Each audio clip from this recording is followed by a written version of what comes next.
Qual é o papel das pessoas que já despertaram espiritualmente nesse momento da história? Despertaram realmente? É a minha contrapergunta. Ou estamos ainda dormindo e sonhando com o despertar? Então, há uma necessidade de conscientização daqueles que se dizem despertos. Porque existe muito orgulho disfarçado de despertamento. Existe muita pretensão, porque hoje virou moda.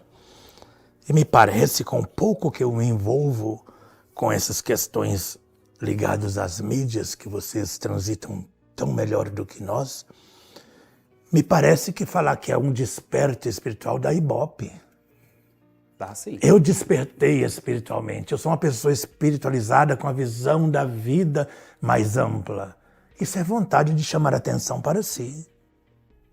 Se essas pessoas despertaram, a minha pergunta, e eu pergunto, não é para, na verdade, incomodar, é porque eu realmente não sei a resposta. Se estão despertos, o que esse despertamento está fazendo em benefício da comunidade e da humanidade? Porque os despertos deixam sua marca. E quem está desperto não propaga para o mundo que é um desperto. Ele simplesmente vive. Ele assimila e vive. O que a sua espiritualidade, seu despertamento espiritual está produzindo de real, de genuíno para a humanidade? E acredito que vocês pretendem, nós pretendemos, estimular as pessoas. Nós não vamos despertar.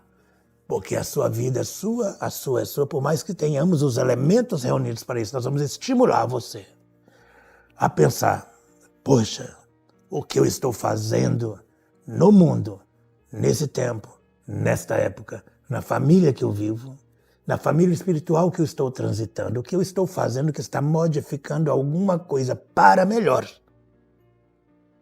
para essas pessoas. Então a pessoa tem que refletir mesmo. A minha pretendida superioridade espiritual, despertamento, se ele não deixar rastros e não deixar marcas profundas, é só orgulho travestido de espiritualidade. E aí, sim, nós pretendemos fazer isso, né? Da parte dos encarnados aqui, e eu tenho certeza que dos desencarnados também, até porque Kiev teve aí outro dia falando com a gente sobre instalação de equipamentos e tudo mais. Eu queria nesse bloco perguntar sobre a participação dos espíritos durante o encontro mundial. Foi-se falado de desobsessão coletiva, foi-se falado de, não só dos espíritos, né? Dos espíritos e das inteligências extrafísicas a mais. Foi falado sobre equipamento, foi falado sobre desobsessão. O que mais a gente pode esperar da participação dos espíritos? Na verdade, se o encontro é dos guardiões da humanidade, não existe esse encontro sem a nossa participação. Não existe. O grande problema que eu vejo, e não sei se vocês já se atentaram para observar isto, é quando as pessoas querem fazer a mediunidade um palco para atrair seguidores e bajuladores. Porque a mediunidade é natural, nós estaremos presentes. Mas nós não queremos apresentar no palco fenômenos para os sentidos. Nós queremos nos apresentar e iremos nos apresentar assim. De maneira que a pessoa possa despertar o seu gênio inventivo, despertar a sua capacidade crítica, analítica, para chegar à conclusão de que aquilo é real. Não porque eu falo diferente ou falo de uma maneira mais incisiva, ou que eu estou, através da incorporação, fazendo isto ou aquilo, porque as pessoas buscam isto. Mas nós não pretendemos atender a esta expectativa das pessoas, pretendemos superar e fazer coisas que as pessoas não esperam, mas temos que ter em mente aquilo que o grande codificador do Espiritismo falou. Para perceber certas coisas, é preciso desenvolver certos sentidos. Então eu posso estar no meio de 1000 pessoas, mas se estas 1000 pessoas não perceberem com o sentido do Espírito, não vão entender a mensagem que estamos passando. E podemos até passar uma mensagem em silêncio completo. E podemos falar e estimular, por exemplo, O ser que se apresenta com o nome de Gula, é muito comum ele falar assim. E é provável que ele fale para o público. Muito, aliás, 90% provável que fale. Mas ele tem uma fala que merece a atenção. Quando ele fala o seguinte: e se eu não for extraterrestre, como eu digo que sou? Ao invés de ele fazer com que as pessoas duvidem de manifestações de extraterrestres, ele faz com que as pessoas voltem contra ele próprio. E se eu não sou realmente o ser que venho desta configuração de mundos e de galáxias, igual eu digo que sou? Você já pensou nisso? Você só vai me aceitar porque eu falei? Você não questiona de onde eu venho, ou a tecnologia que eu trago, e simplesmente aceita e fica maravilhado como ficava na época de Jesus? Aí Deus produziu maravilhas entre nós, mas ninguém questionou, ninguém pesquisou, ninguém fez nada. Então não basta falar, temos espíritos manifestando. O que o Espírito falou, isto é adequado para o momento? Isso produz alguma transformação? Porque espírito por espírito, nós temos quase 60 bilhões na psicosfera da Terra.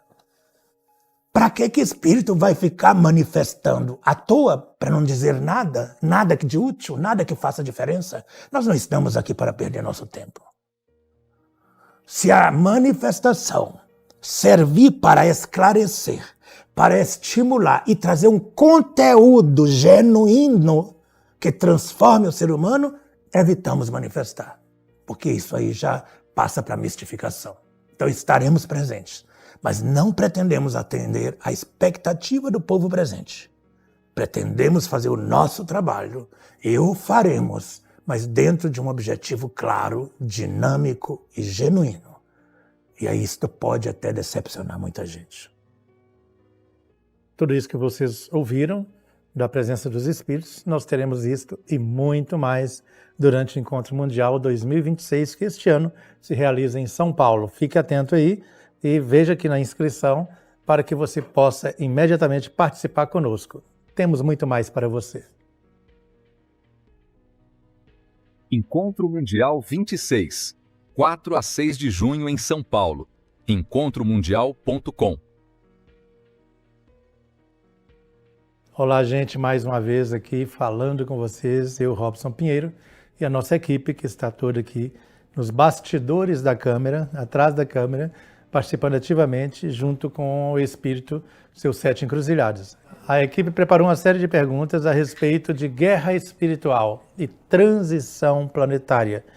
O que você acha de participar diretamente, frente a frente com seus 7, para ouvir o porta-voz da espiritualidade, aquele que está mais próximo de nós aqui, seus 7 encruzilhadas, com você agora mesmo? Nós aqui temos agora, nós vamos passar para um segundo bloco. A gente pode continuar com você? Se vocês quiserem. Com certeza. Agora a gente vai falar mais sobre a guerra espiritual da transição planetária, né? Momentos, o que está rolando agora nos dois lados da vida. Muitos espíritos falam que estamos vivendo uma grande reorganização espiritual do planeta. Isso é verdade dos dois lados da vida? Basta vocês observarem o que ocorre no seu mundo físico, em questões culturais, políticas, familiares. O conceito de família tem sido discutido, redefinido e tudo mais.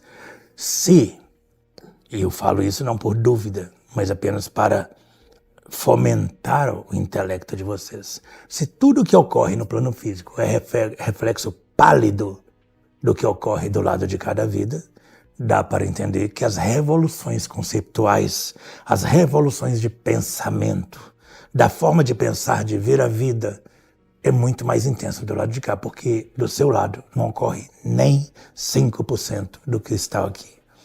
Ainda sob esse ponto de vista, se vocês estão vivendo um momento em que as guerras se intensificaram, as disputas, as ideologias estão uma combatendo a outra, querendo se posicionar. E isso tudo não é nem 5% do que ocorre do lado de cá.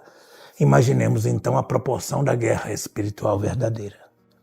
O que estamos vivendo, e talvez vocês até perguntem isso daqui a pouco, é que a guerra espiritual começou quando a humanidade saiu das cavernas e como começou os primeiros experimentos de DNA.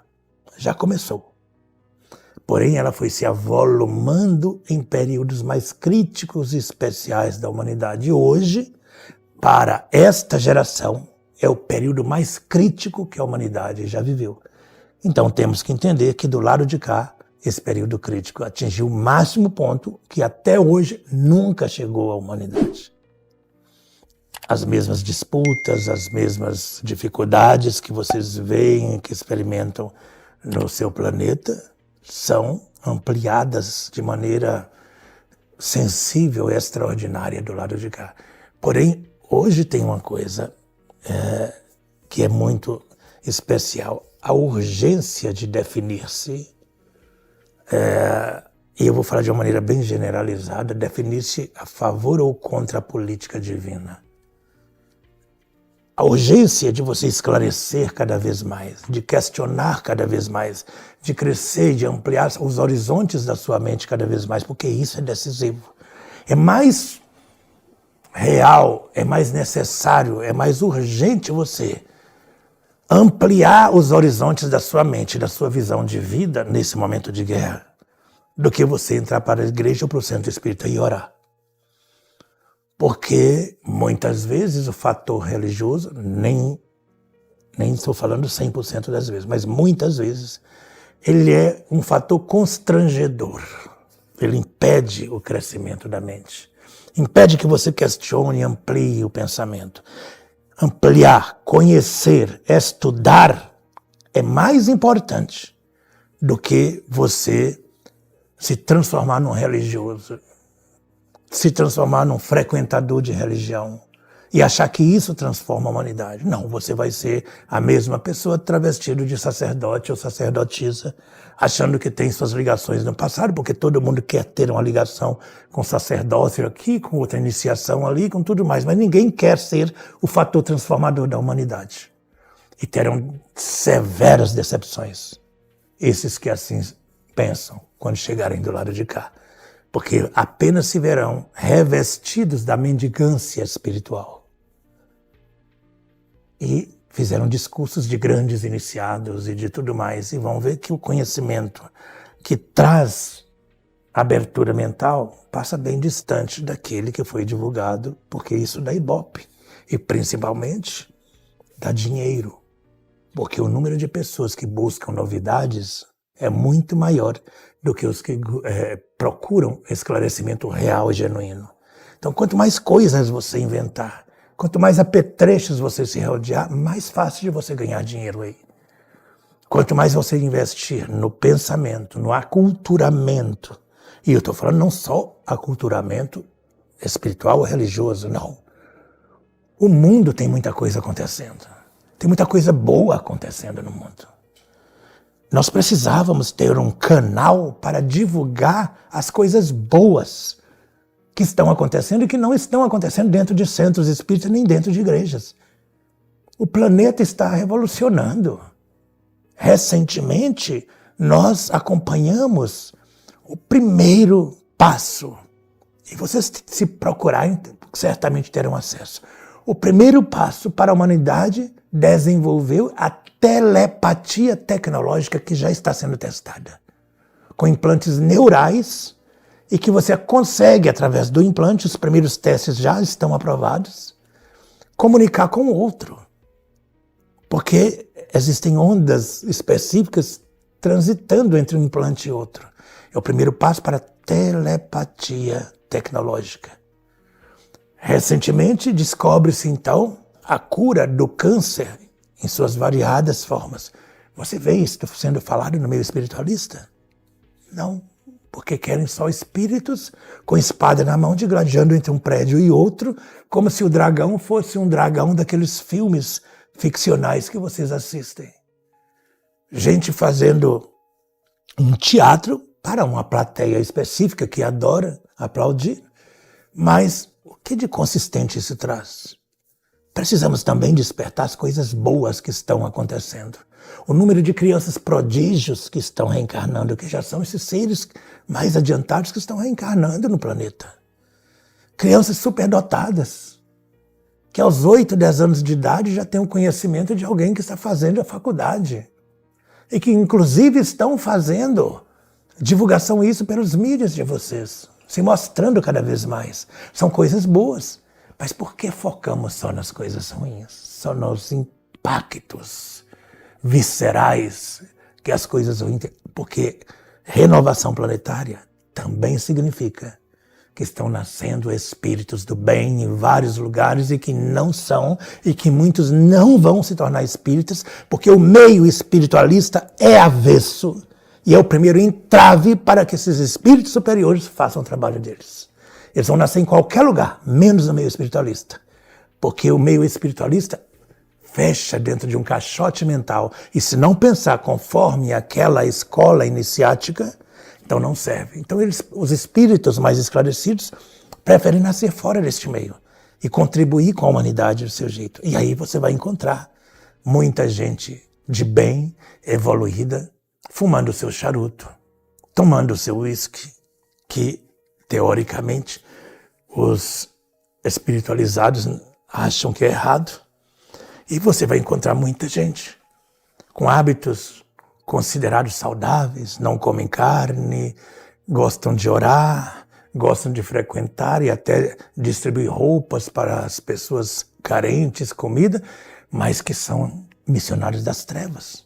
Porque estes atrapalham o resultado dos espíritos superiores que estão reencarnando. Precisamos falar disso e mostrar o que os espíritos superiores estão fazendo. E não só o que as trevas estão fazendo. Junto com a guerra espiritual, tem a revanche do bem. A revanche do bem tem que ser mostrada. Para fazer frente a isso, o que está ocorrendo no planeta de bom. E mostrar essa parte. E aí sim você está mostrando a realidade. Porque não é só guerra. Não é só enfrentamento. Está sendo implantado na Terra várias coisas para ajudar o planeta, mas isso não dá ibope na mídia. Exato, se foca muito na guerra, porque a guerra, seja ela aqui no físico ou no espiritual, talvez é o que chame mais atenção. E você está trazendo um ponto importante, que é também prestar atenção nas outras coisas, ou também, não, às vezes até mais importante. E aí, no meio disso tudo, você me respondeu várias perguntas desse bloco, eu achei interessantíssimo, mas a gente sabe então que tudo isso que acontece no plano espiritual impacta diretamente aqui, e aqui ainda nem chegou muita coisa do que está acontecendo lá. Mas como que as pessoas aqui no plano físico, principalmente quando a gente fala de encontro mundial, como é que assim, quem está preparado para ajudar nesse processo agora que está acontecendo no planeta? Elas têm que estar preparadas para conseguir auxiliar? O que falta? Não tem que estar. Deus não espera a gente preparada. E acredito que até um dos projetos do Encontro Mundial tem a ver com o fato de abrir as portas para todos que foram convidados. Você se sentindo ou não preparado. Porque Deus vai preparando na caminhada. O Encontro Mundial é somente um fator utilizado pelas inteligências extrafísicas para que estes convidados comecem a conscientizar de que eles podem fazer alguma coisa, podem fazer diferença. E vamos então, nesse formato, abrir diante deles um caminho para falar, você não precisa ser o bonzinho, o bem resolvido, saber o que você fez aqui, por que você está aqui. Você precisa apenas aceitar o chamado. E deixe que na caminhada nós vamos te instrumentalizando. E juntos, os espíritos, nós não estamos preparados. Nem os nossos superiores estão preparados. Existem coisas que são só da dimensão crística para cima. Nós estamos juntos, unidos, para que nos preparemos juntos à medida que vamos colocando o pé na estrada. Porém, temos que aprender. Não é quando o mundo estiver resolvido e renovado que seremos um mundo feliz. Eu preciso ser feliz na caminhada. Em cada passo eu tenho que estar bem, eu tenho que estar sorrindo, usufruindo. É necessário que a caminhada espiritual, e talvez isso seja o máximo que podemos mostrar no Encontro Mundial, ela tem que produzir um orgasmo intelectual e espiritual de tal magnitude que a pessoa queira se jogar na caminhada e falar, estou apaixonado com essa proposta, mesmo me sentindo não preparado. Eu vou, porque eu acredito. Ah, eu tenho chão para isso? Não. Mas eu coloco o pé e o chão aparece, porque esse é o nosso trabalho como agentes da justiça divina, é colocar o chão, mesmo que o seu pé pareça estar no vácuo. Então venha preparar conosco, porque nós também estamos nos preparando.